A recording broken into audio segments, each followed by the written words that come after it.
So this might be kind of personal, but have you noticed that you tend to be like a completely different person, or at least you feel like you're a completely different person online than you are just out in the real world? What to me, like, to be honest, like, I feel like I'm kind of the same, but with, like, Instagram, I kind of, like, want the same, like, the right things, like, the right angles and, like, the right picture. But I try to, like, not to, like, you know, do that as much.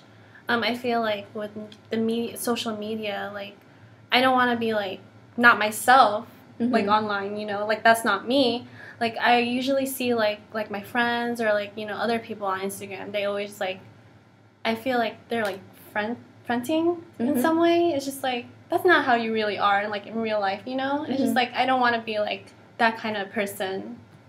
Yeah, and I've always just wondered, or at least for some time, I wondered what kind of person I really am because online I'm one person, and just out in the real world I'm a completely different person. Yeah. And I've noticed that online I can be more open and more honest about myself, and but when I'm talking, whether it's with my family or my friends or just anyone, I tend to like draw back in sort of like this protective bubble. Like I say the right things. I don't say sometimes I don't say what I really think, or when I do, I have to be really confident about it because I really have to back up what I'm gonna say because I don't take criticism very well. So I sort of have to think ahead of time. I know I'm gonna be criticized if I say this thing, but so I have to be ready for it. Yeah. And, like, sorry. no, it's okay. Oh, go ahead. So, anyways, like I was saying, I have to. A lot of times, I have to put up a front, and I guess that's just not really me. And so I think a lot of people say, and like my mother especially, she says that social media that it's bad for you. So I don't know.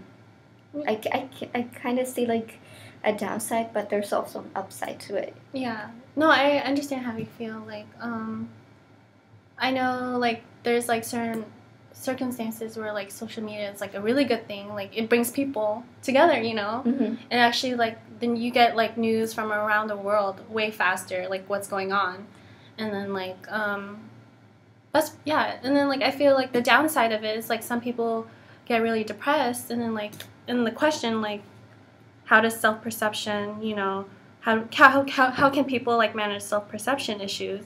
And, like, how I interpret self-perception is just, like, they're, like, putting up a front, And, like, I feel like how they can manage that is, like, probably not go on social media as much.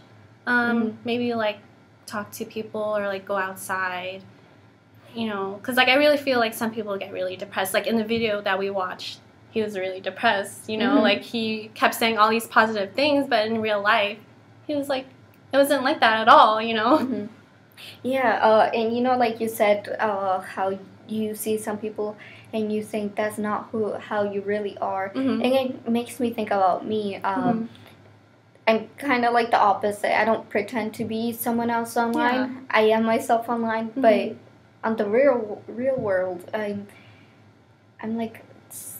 I guess I pretend to be someone else, or or not really pretend to be someone else, but just I'm not myself enough.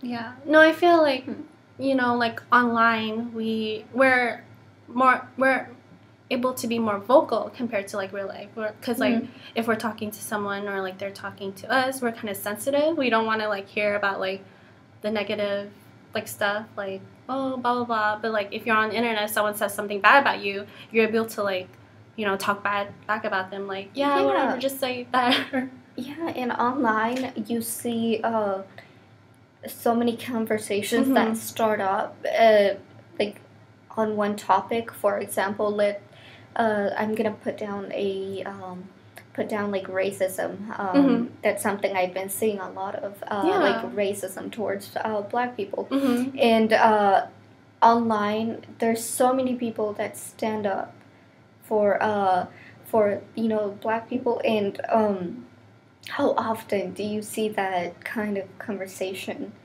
between just groups of people? You don't really talk about that stuff.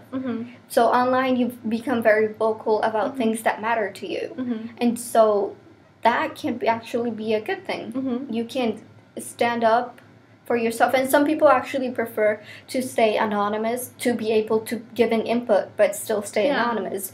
So it gives you the option of speaking up for what you believe in, but still stay hidden if you don't want to be visible, Yeah. So that way you realize just how supportive people can be. Yeah, I understand like that, but then I feel like some people could be like, in the term like social judgments, like a lot of people like judge you in a way, and I feel like but when you're online, I guess you can kind of take it in stride. Yeah, because nobody is staring like directly at you. Exactly. Nobody's trying to start something, because that's a lot of. That's also a reason why some people actually don't start those kind of conversations, or why they don't speak up for themselves, because they're afraid of retaliation. Yeah, in real life, and like online, you're able to like say this and that, and like get your point across, and then like that person too could get their point across. But if you did it in real life, you kind of like you might actually like fist fight, or just like you might actually like say like what you want to say. Something that I want to bring up is this morning I was on Tumblr and I found this thing that it's really inspiring. This person named Rachel Jacobs, she posted a couple of posts on Facebook, and she said, "I ran after her at the station. I said, 'Put it back on, I'll walk with you.' She started to cry and hugged me for about a minute, then walked off alone."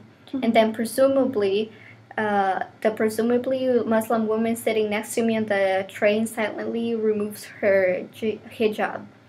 So basically, it's talking about it's set like in Sydney, Australia, and how some Muslims, they feared for their safety because let me read it to you. Because of a hostage crisis in downtown Sydney, and so they thought the Australians would react negatively to the Muslims because of that. But actually, since Rachel posted that on Facebook, there have been like so many retweets with the hashtag "I'll ride with you," and so many people are actually offering to ride with Muslims, if they fear, or Muslim women actually, if they fear for their safety, that if they don't feel comfortable going in like riding a bus or any sort of public transportation where they might feel threatened, a lot of people are offering to ride with them.